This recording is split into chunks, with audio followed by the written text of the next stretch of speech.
Hello, everybody. This is Kearon with Explormity, and welcome to a little series here we're going to do about Ashes of Singularity Escalation. Now, this isn't going to be a Let's Play series or a Let's Try or a preview. It's going to be more akin to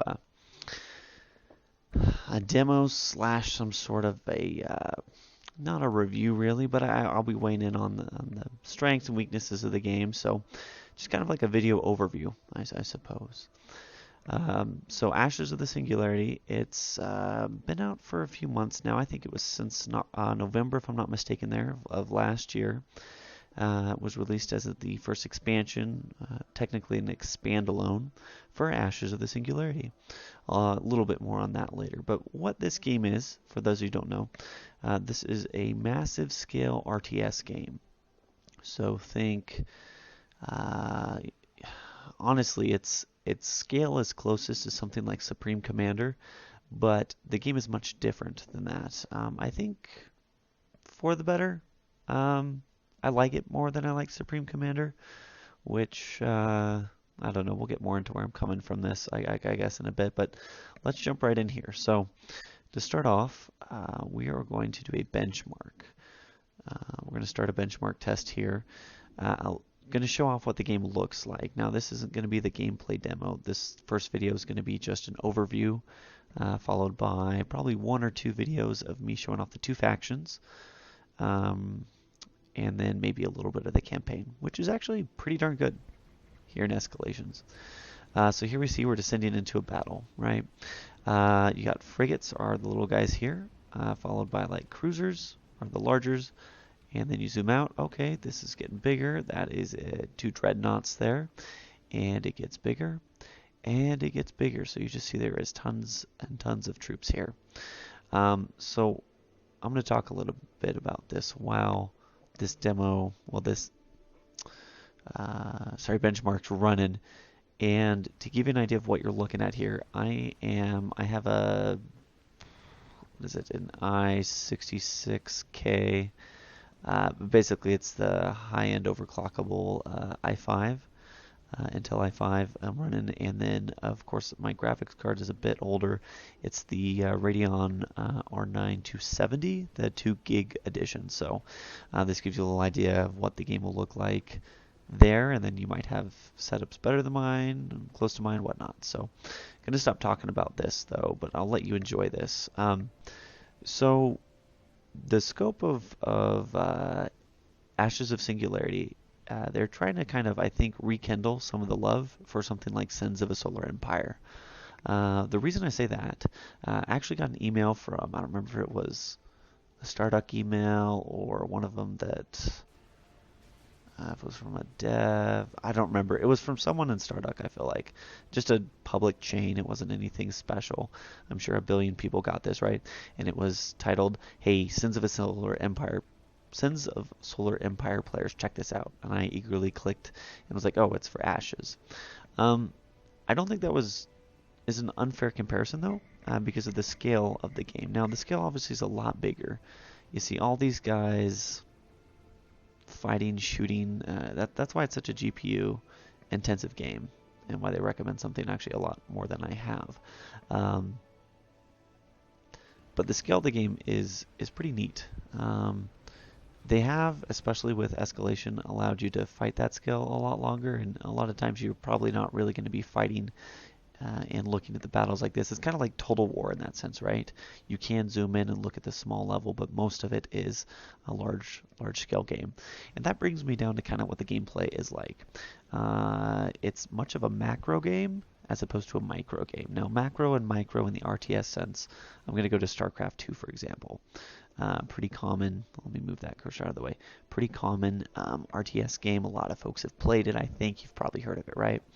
So micro is my ability to click very, very fast to basically get a shot off with my Marines, move them, let them stop for a second, shoot at the Zerglings or whatever following them, move them again, shoot, move, shoot, and that's super fast, hundreds of clicks per minute kind of thing that you'll see pro players. Now macro is a little different. That is the ability to queue up all your barracks and to be constantly queuing up SCVs, excuse me, or probes or whatever to harvest your minerals. So while you're fighting, you're also running your empire. So you have that constant stream of upgrades and people and new units coming, right? It's the hotkey the barracks and the factories and have that all upgrading while you're not looking at that, right? This is a macro-based game. There's hardly any micro, hardly any abilities, which is fine for units. The dreadnoughts are the only ones that have some activatable abilities. Everything else is just produce the most you can, as much as you can. And similar to something like Supreme Commander, when you control the resources, it's kind of a constant tick, and you can stockpile them, and there's the whole ebb and flow of, constantly producing units, and sometimes producing more than you can support to go into your reserves, right, to build super units and things like that. Real quickly here, yeah, this is just my benchmark. I'm not going to go down this. Well, there's my, there, okay. So you can see my frames per second. Anyways, we'll just leave it there. If you would rather look at the benchmark than listen to my voice, that's great. Or if you're just rewatching this and wanting to see kind of where you'd stack up compared to what I have, that's a real-time benchmark there, right? Anyways, that's kind of the scope of what Ashes is. And I'll probably say a lot. I think it does what it tries to very well. I still don't love it as much in the sense of Sins of a Solar Empire as I would hope I would. And I think the biggest difference is there is the depth of the game. There's definitely a bit more depth in Sins in terms of tech trees and things. I think obviously the economy side of it, much more in depth. But I also, well, we'll leave it there though. What it does is as well. And escalation is a severe improvement, I would say. That's not the right word. A significant. Severe makes the base game sound crappy. No, it's a significant improvement for a few reasons. So, base game launched with a good array of units. You have you have your scout, and then a few kinds of frigates, about 5 or 6 cruisers, which are larger, and then 3 dreadnoughts, right? That didn't largely change. They did add more units. They did add some more maps and things. And, well, let me just go through that so we can get a little comparison. So if you're the person out there saying, well, should I get Escalation? Should I get base game? Short answer, definitely get Escalation. Reason for that, it is an expand alone. And I'm going to go back to the menu here in a second. It's an expand alone, so you can buy this without the base game and play it. Now, I know Stardock got a lot of crap from people for that, and that's fine. I'm not going to get into that. That's not the purpose of this series. But it's sufficient to say you can buy this and you'll have the full experience. A few of the key things they added, they went from I think like 6 or 8 players up to, well, let's jump here. I believe it's 14 at the largest maps. Let's filter that. Yep, 14. So you can fill a ton of people on there, which is pretty significant. Like, that's 14 people with possibly insane-sized armies. Each unit being rendered, each bullet, missile, laser, you name it, being rendered, right? Again, that goes back to why this can be such a computer-intensive game. But that's a pretty big deal to have that much larger maps. And I think that's a good improvement, too. Big game, big scale, and more players, right? Haven't really played multiplayer. By that I mean haven't at all. But it is fun to get on the, free-for-all or 3v3v3vs, the 2 poor guys on their own or what, on a 14-person map, whatever you'd run that. So that's an improvement. They also added a thing called strategic zoom, which I really can't show off here. It's just the ability to pull out, and it's an interactive mini-map essentially. Overface that lets you move units and see your forces, their strength compared to the enemies quite easily, so you can play this massive game, right? That is real time. I mean, that's the thing that is so much different about something like this. You have large scale games, but they're not all real time. They're turn-based in some ways, or they're pausable real time or whatnot, right? Now this does have speeds, but still it is a full-on real-time strategy game, so you're going to be moving the whole time. with that, they added a few planet or like map types. They added lava and crystal, which is like cool. That was kind of less of a big deal. I think probably the other two big ones. One is defenses. Base game I always felt like lacked solid defenses. This, however, we're just going to go to a different menu here so you have something else to look at. Um, this allows you so you don't have to have forces everywhere at once. That demo it showed, that was awesome, but the actuality of you having that in like a 1v1 situation, that expansive of a map, that many dreadnoughts, that'd be like if you were turtling and then like met in the middle of the map kind of thing. Defenses, though, are comparable to even dreadnoughts in some cases when you upgrade them. So it's nice to have those static defenses, a much needed addition of the game. And another reason why I would say just buy Escalation over the base game, hands down. And then, of course, they added some new units, kind of some flavored units for the PHC, the Post-Human Coalition. Um, they added a unit, it's like a support cruiser that follows people around, and you can just deploy units right to it. Um, and then for like the substrate, they added like a unit that steals resources from enemy areas. Just kind of some fun, higher level tactical units. But then also some strategic bombers, which are just freaking OP bombers that you have to defend against, and then like gunships, which are cool. You have more, fly along with your army gunship kind of units as before. You just had fighters and regular bombers. Um, and the difference between the bombers and the strategic bombers think like the super weapons you'd have to defend against in Supreme Commander, or you just get trashed, right? You just get like instant nuked or whatever. They're not nukes, but they will just ruin your day if you don't have air defenses. So those are the unit additions. But um, yeah, I guess that leads me into kind of a few things, and some of this is from Starduck's perspective. I don't really have an opinion on this, but I think it's worth mentioning. This is the scope that they're going for. Because I think it's useful to get the idea of what the developer is going for with something, right? Think Age of Wonders. If you know the developer goes in there trying to make a great war game, you're not looking for maybe I can't think of something off the top of the head. What's a great empire? Anyways, any great empire management 4X, right? It's not an empire manager. It's a war game, right? Um, they were going for more advanced RTS or veteran RTS players with Escalation, and I kind of see it, but I also kind of like don't see it. Things like the addition of the kind of the harvester, that substrate unit I referred to, or the cruiser, things like that are fun. Let's get some audio in the background here. Turn up the music a little bit. There we go. I just had kind of a weird humming in there. Didn't want to have to record this again. Sorry, getting back to that. There's the substrate and the PHC, and they added some neat units for those. That's true. They added defenses. That's true. They made the game bigger. I don't really see it being a veteran RTS player draw. I don't see anything special here from, and compared to other RTSs, it makes me say like this is the caliber of StarCraft 2. Like you have a StarCraft 2 Major League player or someone who is just like crazy at Command and Conquer, or Active Aggression is a more recent one, right? But that's fine. That I don't think that's condemning of the game, but just don't, if you read that, expect a totally deeper level experience.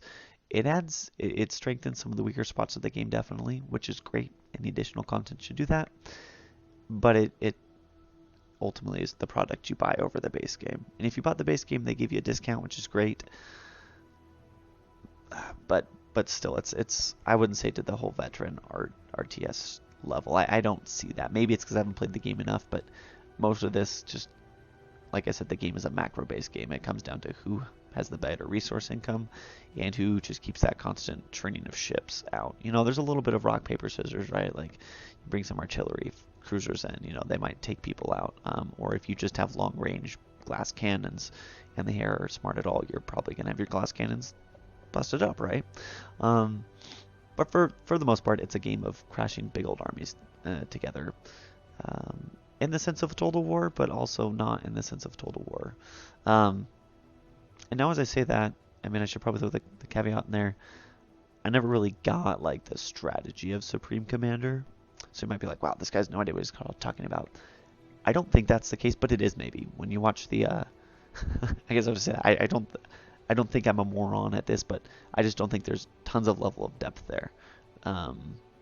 There's not many counters. Units are so slow.